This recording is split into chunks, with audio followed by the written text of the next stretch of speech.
Bem, olá pessoal. A gente vem agora para a nossa penúltima aula. Essas últimas 3 aulas, como eu havia dito para vocês, são em tópicos bem abstratos. A gente está lidando agora não mais com análise de algoritmos, mas com análise de problemas em si.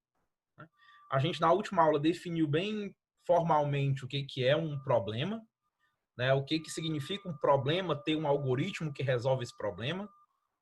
E agora a gente vai classificar os nossos problemas, a gente vai dividir os nossos problemas em classes. Para fazer isso, antes da gente começar, eu vou criar uma nova definição, eu vou precisar de uma nova definição. E essa definição é exatamente de um verificador polinomial. Vamos lá, o que é esse verificador polinomial? Eu vou assumir que eu consigo fazer para algum problema de decisão P, eu consigo fazer com que quando a sua resposta for sim, né? Ou seja, para as instâncias de entrada que possuem resposta sim, além de responder sim, eu vou dar para você um certificado de que aquela resposta está correta. Por exemplo, no problema das tarefas, né? No meu problema de alocação de tarefas. Se eu te digo, e aqui eu lembro a você que a pergunta do problema de alocação de tarefas, da versão de decisão, melhor dizendo, do problema de alocação de tarefas, é se existe um conjunto de tarefas com tamanho pelo menos K, que pode ser realizado. Se você disser que sim, existe, eu vou pedir que você me retorne essas tarefas, esse conjunto de tarefas que podem ser realizadas e que tem tamanho pelo menos K. Eu vou dizer que eu tenho um verificador polinomial para esse problema, para um problema de decisão qualquer, mas em particular para esse problema das tarefas, se eu consigo verificar em tempo polinomial o certificado que você me deu. Né? Se eu consigo te dizer se o certificado é realmente verdadeiro ou se ele é falso em tempo polinomial. No problema das tarefas, por exemplo, se você me der um conjunto de K tarefas, como é que eu posso verificar se ele é realmente uma resposta sim? Né? Bem, primeiro eu posso contar as tarefas para saber se realmente existem as K, e depois eu posso verificar se elas não interferem umas com as outras, se elas são realmente independentes, se elas não são dependentes. Se você me deu um conjunto de K tarefas que realmente são independentes, elas realmente são um escalonamento válido e logo são uma solução para o seu problema de alocação de tarefas. Então, eu vou dizer que um problema de decisão tem esse verificador polinomial se para toda instância sim, eu consigo te dar um certificado, e é importante, esse certificado tem que ter um tamanho polinomial, e eu consigo verificar que o certificado está correto em tempo polinomial. Um outro exemplo, para a mochila inteira, se você me disser que a resposta é sim, você está me dizendo que existe um conjunto de elementos, um conjunto de objetos cuja soma é maior do que um inteiro K. Uma maneira de eu verificar isso, né, um certificado para isso, é você me dar os objetos que você acha que somam mais do que K, e o meu verificador vai tentar colocar eles na mochila, vai saber se a soma dos seus pesos é menor ou igual ao valor da mochila, e vai verificar se a soma dos seus valores é realmente maior ou igual ao meu inteiro K. Veja, eu não estou dizendo e eu não estou afirmando que você consegue criar o certificado em tempo polinomial. Não. Eu estou dizendo que o certificado tem um tamanho polinomial. Eu não estou dizendo, no meu problema, no meu exemplo agora do problema da mochila inteira, eu não estou te dizendo que você consegue determinar os objetos em tempo polinomial. Você não consegue. O que eu estou te dizendo é que o conjunto dos objetos tem um tamanho polinomial. E eu estou te dizendo que eu consigo verificar se esses elementos estão corretos em tempo polinomial. Eu não estou dizendo que eu consigo determiná-los. E isso é muito importante, essa distinção é muito importante. No problema das tarefas, eu estou te dizendo que eu consigo testar se aquele conjunto que você me deu, ele está correto ou não. Eu não estou te dizendo que eu consigo determinar aquele conjunto. A gente sabe que sim, a gente consegue, porque a gente conhece um algoritmo guloso polinomial que faz isso. Aqui, isso não tem importância. O que eu estou te dizendo é que você consegue analisar o conjunto em tempo polinomial e que o conjunto tem um tamanho polinomial. Eu não estou dizendo de maneira nenhuma que você consegue achar esse conjunto em tempo polinomial. Eu não estou dizendo isso. É inclusive essa distinção que vai representar as duas classes de problemas que a gente vai ver agora. Eu vou definir a classe P como sendo a classe de problemas que possui um algoritmo polinomial que o resolve. O que é o P? P é a classe de problemas que tem um algoritmo polinomial. Ponto. São todos os elementos, são todos os problemas que podem ser resolvidos em tempo polinomial. O que vai ser a minha classe NP? E aqui muita gente confunde, né? Porque muita gente acha que NP vem de não polinomial, né? Não é isso. Né? NP não significa não polinomial. Na verdade, o meu NP aí é porque ele vem de não deterministicamente polinomial. Né? Essas classes, então, esse meu NP, ele vem de não deterministicamente polinomial. O que isso quer dizer? Quando a gente estuda máquinas de Turing, né, a gente vê que existem dois tipos de máquinas de Turing, basicamente. Uma que realiza operações de maneira determinística, né, de maneira, vamos assim, certa, como os nossos algoritmos. E existe um outro tipo que sorteia uma moeda para fazer as suas operações.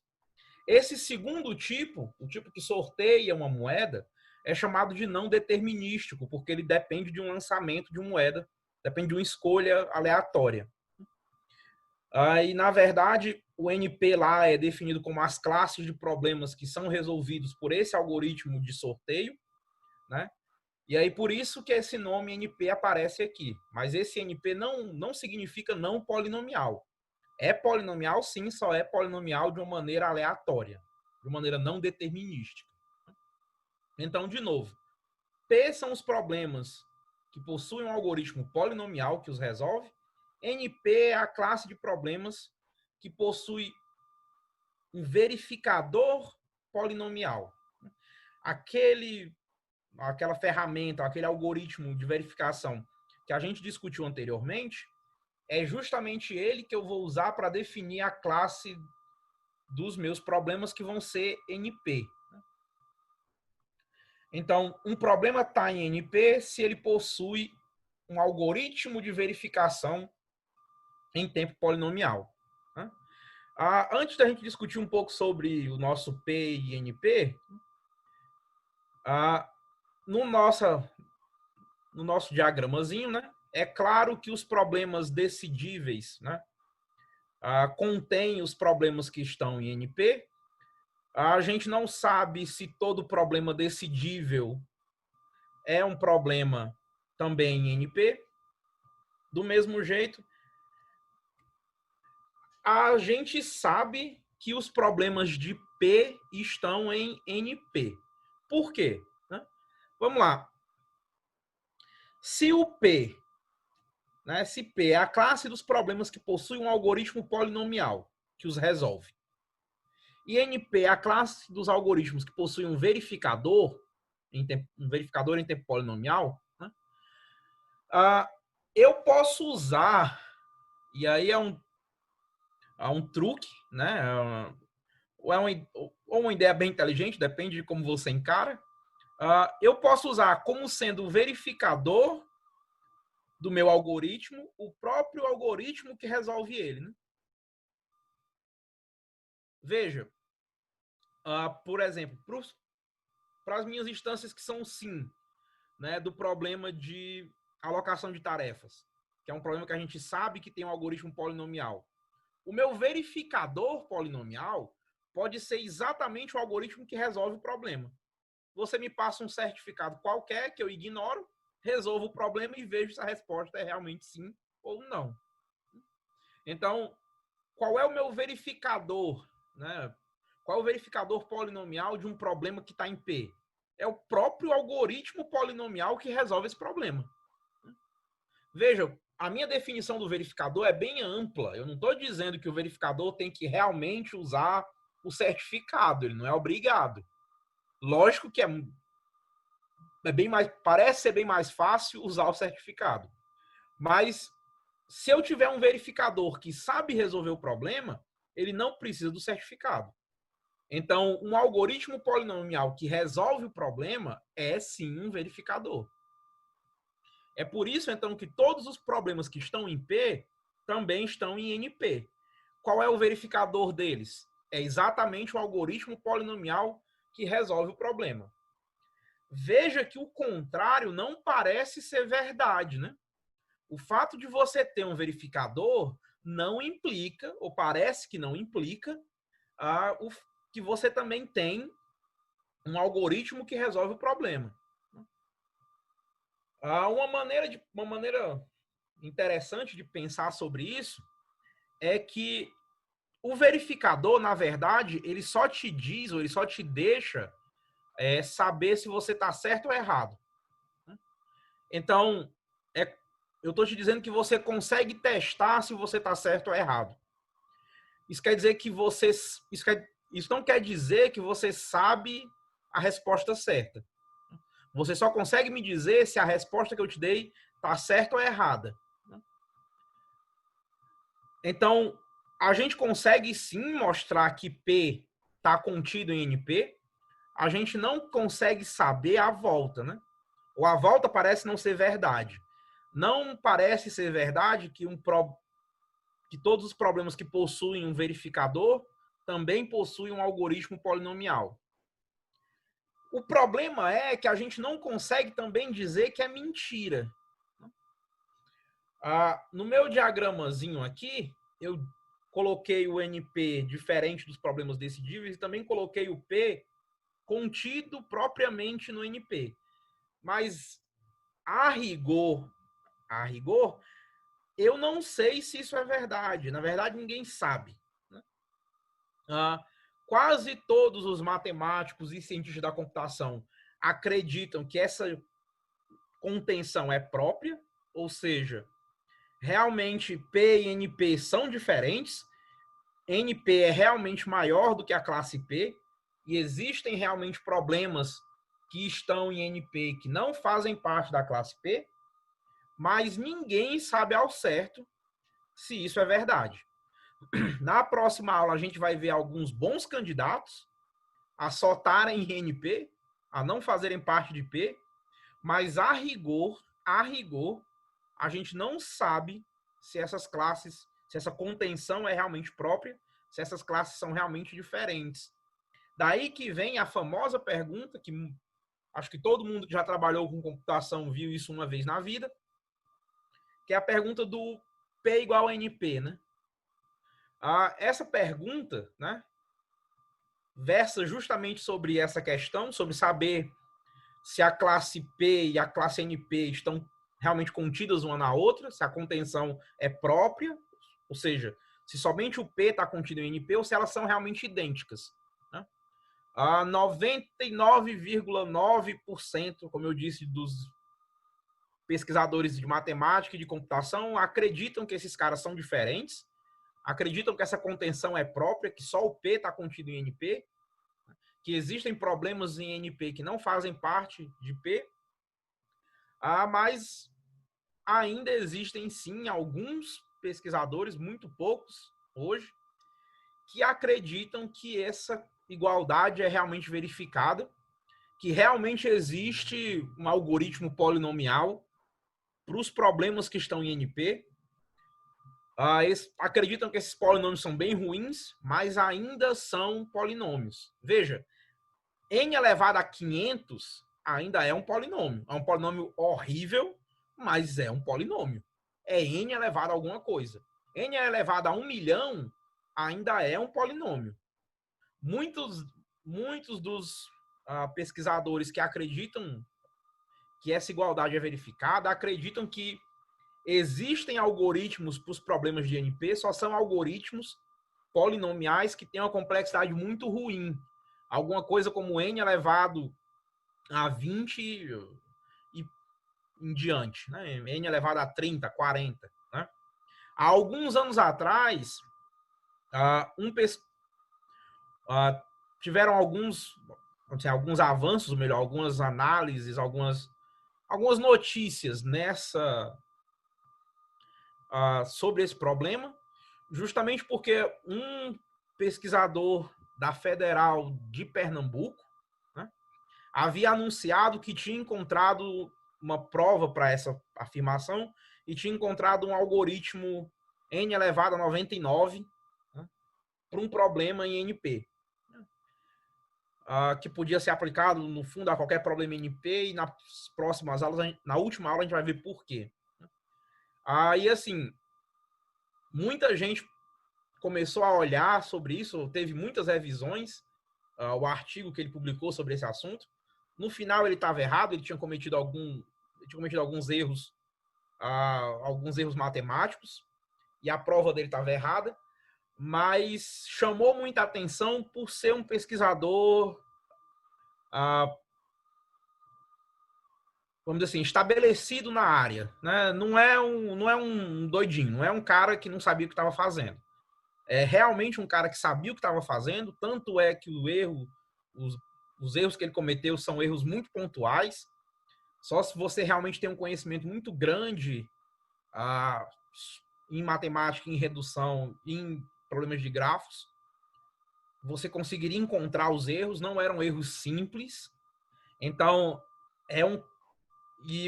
como eu disse, de novo, esse pesquisador, eu agora não me recordo o nome dele, mas ele é alguém estabelecido na área, alguém que tem uma carreira na área. Então, quando alguém que sabe o que está falando fala que essa coisa pode ser igual, você tem que ficar com uma pulga atrás da orelha, porque é um cara que trabalhou por anos e anos nesse assunto, e se o cara achou em algum momento que isso podia ser igual, ele deve ter alguma ideia, ou deve ter tido algum insight do porquê que ele acha que essas coisas são iguais.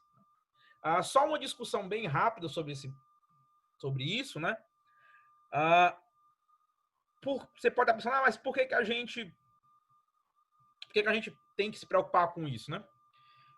Há duas razões, eu diria. A primeira é a seguinte, é uma razão mais melhor. Eu vou dar duas razões, uma baseada no fato deles serem diferentes, uma baseada no fato deles serem iguais.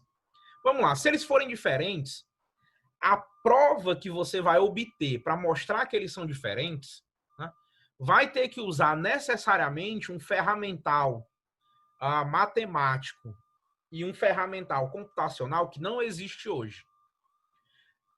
A gente não tem uma maneira, né, da gente analisar essa afirmação, da gente mostrar que esses conjuntos são diferentes, usando só o conhecimento matemático e computacional que a gente tem hoje.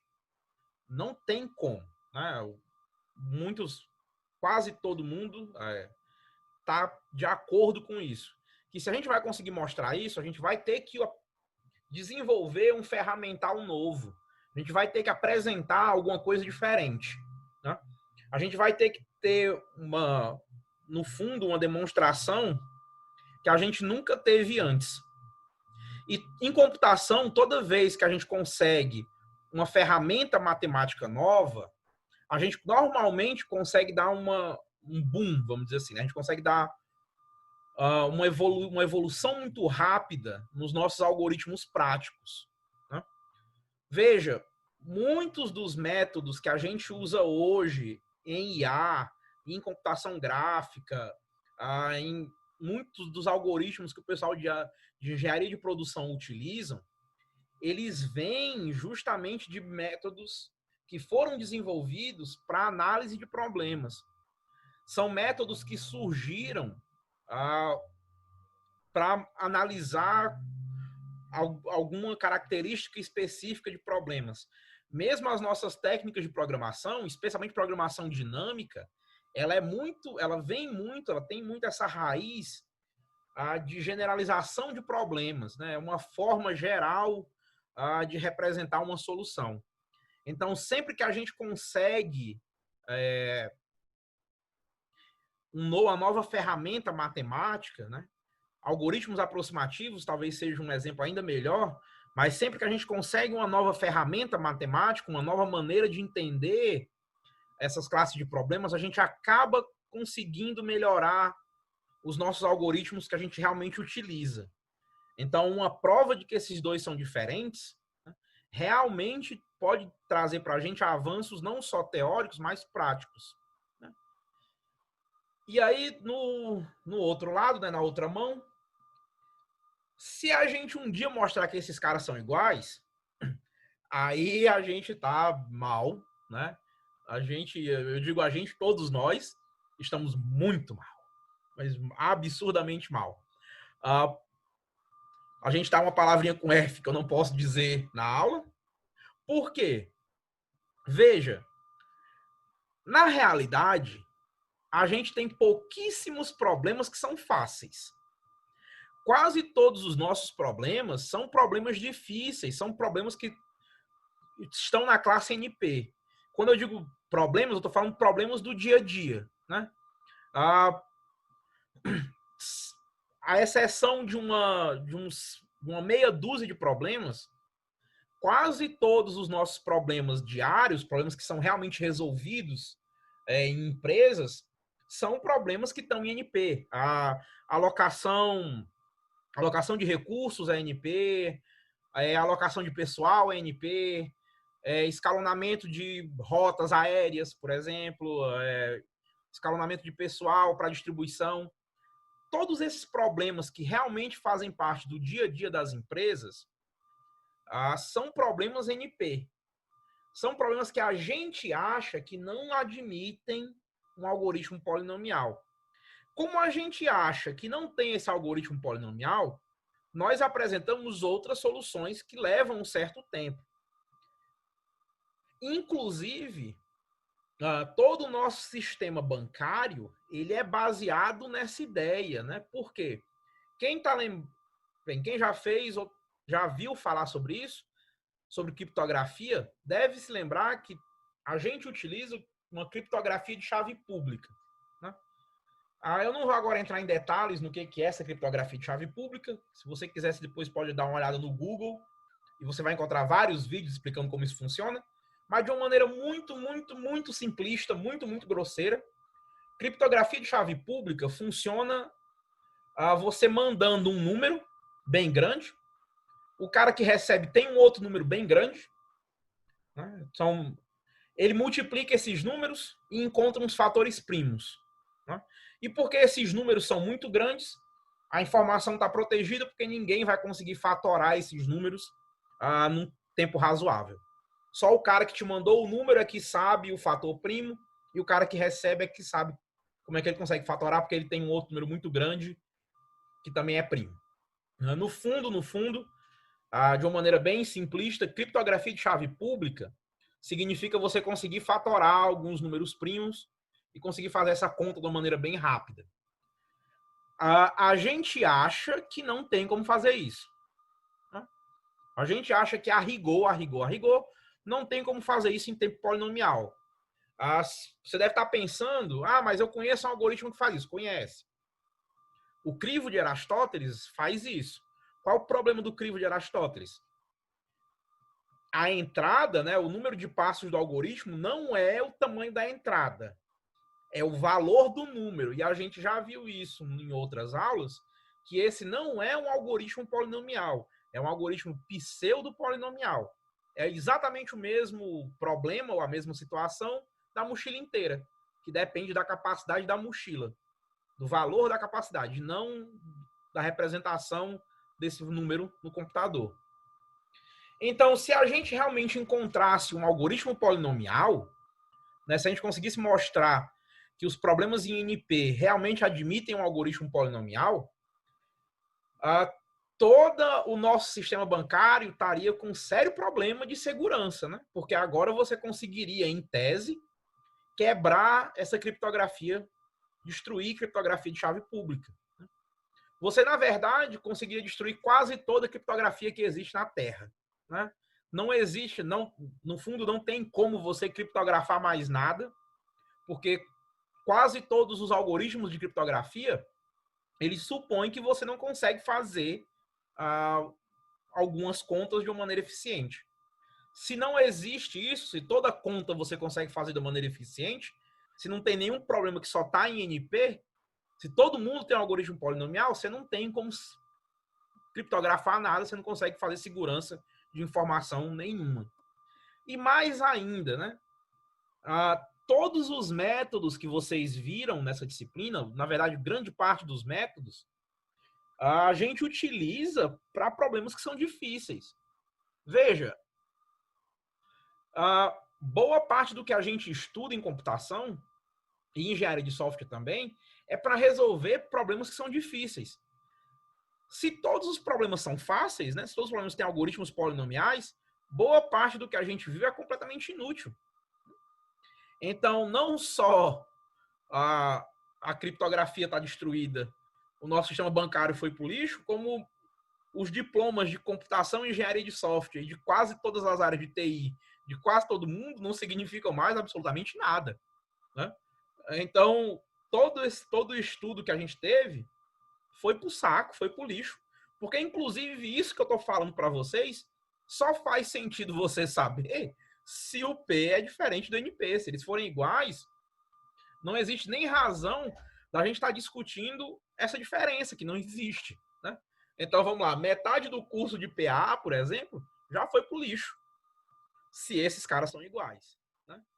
É por isso que existe tanta discussão, e por isso que quase todo mundo de computação acredita que esses caras não são iguais, e é por isso que existe tanta discussão sobre isso, né? Guardadas as devidas proporções, né? É como se quem resolvesse o P igual a NP, quem conseguisse mostrar que é diferente ou mostrar que é igual, estivesse encontrando a cura do câncer, né? Vamos dizer assim, esse é um paralelo que não está tão distante da realidade para quem trabalha com computação, né? E curioso que também para quem gosta de matemática, já deve saber disso, mas existe um prêmio em dinheiro para quem conseguir provar tanto a igualdade quanto a diferença dessa pergunta, né? Para quem conseguir mostrar que P é igual a NP ou que P é diferente de NP, existe sim um prêmio em dinheiro, são 2 milhões de dólares, né? E ele vem justamente do programa de Hilbert. Para quem tem curiosidade, há muitos anos atrás, um grupo de matemáticos se reuniu e definiu quais seriam os 10 problemas mais difíceis da matemática, né?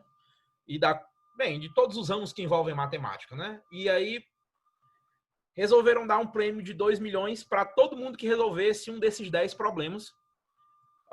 O nosso P igual a NP é um desses problemas. Se eu não me engano, dos 10, 3 já foram resolvidos, né? E o P igual a NP está cotado entre os que vai mais... é cotado como um dos que vai, ou talvez o que vá demorar mais tempo. E o que a gente não tem nem ideia, como é que começa, né? Mas bem, agora que a gente já discutiu um pouco do nosso problema do P igual a NP, né, e dessa diferença, eu já mostrei para vocês como é que a gente acredita que essas classes estão hoje, né? Vamos pegar alguns exemplos, eu já dei alguns, mas vamos pegar alguns exemplos de problemas que a gente conhece, né? Seleção de tarefas, por exemplo, pertence a P. Por quê? Tem um algoritmo polinomial que resolve ele. Qual é o algoritmo? É o algoritmo guloso que a gente viu justamente na aula de algoritmos gulosos. Vamos lá, caminho mínimo. Qual o problema de caminho mínimo? Dado um grafo e 2 vértices de entrada e um inteiro K, a gente está perguntando se existe um caminho mínimo, né, um caminho de tamanho no máximo K. Esse problema pertence a P. Porque ele tem um algoritmo polinomial que o resolve. Que algoritmo é esse? Ele é conhecido normalmente como algoritmo de Dijkstra, mas é justamente aquela programação dinâmica que a gente viu na aula de algoritmos, de métodos de algoritmos, né, aplicados a grafos. A mesma coisa, a árvore geradora mínima também é P, porque ele pertence, né, ele tem um algoritmo que o resolve. Que algoritmo é esse? É aquele algoritmo guloso que a gente viu nessa aula de algoritmos, de técnicas de algoritmos aplicados a grafos. E o problema da mochila inteira foi justamente o exemplo que eu dei de um problema que pertence a NP. Qual é o seu certificado? É o conjunto dos itens. O que é o verificador? Eu verificar se a soma do peso está correta, se eles cabem na mochila, e se a soma dos seus valores é maior do que o valor inteiro K passado como argumento. Só uma coisa que de vez em quando a gente vai usar, né? Tem uma outra classe que não é tão comentada, né? Que é a classe dos CoNPs. O que é um CoNP? E aí, né, você vai entender por que não é tão comentado assim, né? Mas você lembra que o meu verificador ele só tinha que funcionar para as instâncias sim? Pois é. O CoNP é exatamente a classe de problemas que tem um verificador que funciona para as instâncias não. Né? Eu vou definir um coverificador polinomial para um problema como sendo os problemas que te dão um certificado de tamanho polinomial para as instâncias não. E eu posso verificar, de novo, eu posso verificar em tempo polinomial esse certificado para as instâncias não. Lembra que o meu verificador polinomial, ele só me dá o certificado e eu só verifico esse certificado para as instâncias sim. O meu coverificador, ele verifica o certificado e ele te dá o certificado de tamanho polinomial para as instâncias não. E agora eu tenho a minha classe CoNP, que são os problemas que possuem um coverificador polinomial. Possuem um algoritmo de coverificação em tempo polinomial. Eles são exatamente a mesma coisa do NP, só que em vez de verificar a resposta sim, eu verifico a resposta não. Professor, um exemplo de um problema que está em CoNP. Tem uma maneira muito fácil de você encontrar vários problemas que estão em CoNP, negando as perguntas dos problemas em NP. Né? Então, por exemplo, em vez de você perguntar se existe, você pode perguntar que não existe. Porque aí a resposta não, na verdade, é mostrar que existe e, bem, a resposta mostrar que existe só você mostrar um certo certificado. Né? Então, na verdade, você pode imaginar que a classe dos CoNPs são exatamente as negações dos problemas em NP. É quando você está mudando a pergunta. Lembra, a pergunta de um problema NP é um problema de decisão e a pergunta é sempre um sim, a resposta é um sim ou não. Você pode negar essa pergunta. O fato de você negar essa pergunta muda a resposta e, na verdade, quase todos os problemas em CoNP são negações lógicas dos problemas em NP. Agora, qual é a pegadinha, né? Qual é o problema? A gente não definiu essa classe CoNP como sendo exatamente a negação dos problemas em NP. Né? Aí vem a primeira pergunta. Essa classe é exatamente as negações lógicas dos problemas em NP? Não sei.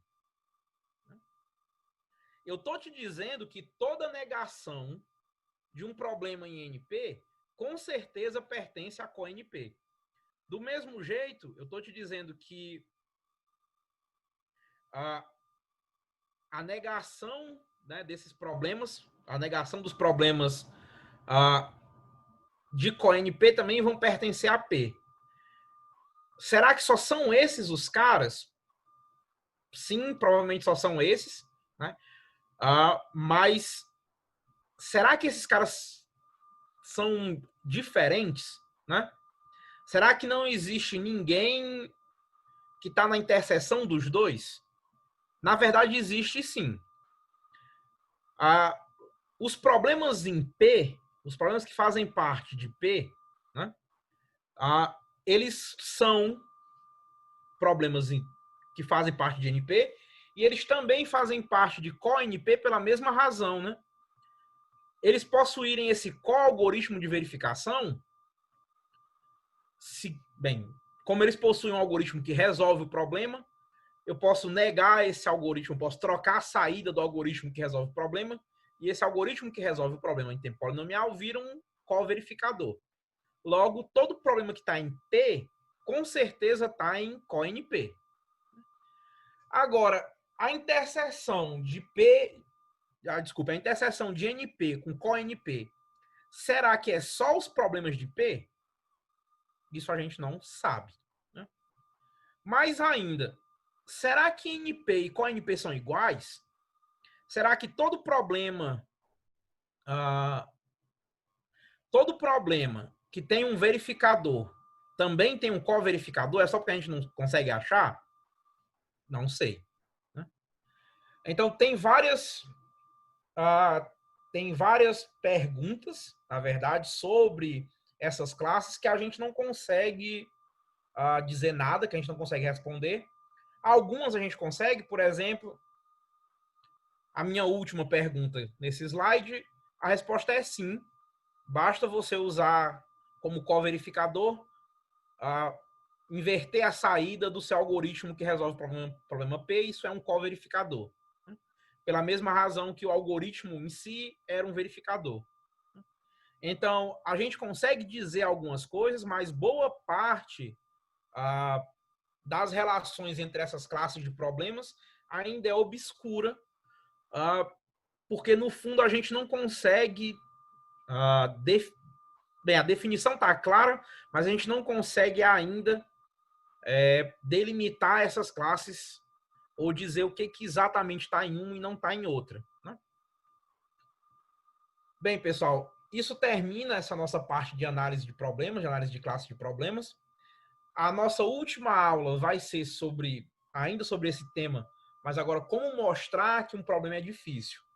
A gente vai ver o que são problemas NP completos e a gente vai ver como é que a gente consegue mostrar que um problema é NP completo, o que vai para a gente representar o fato de um problema ser difícil.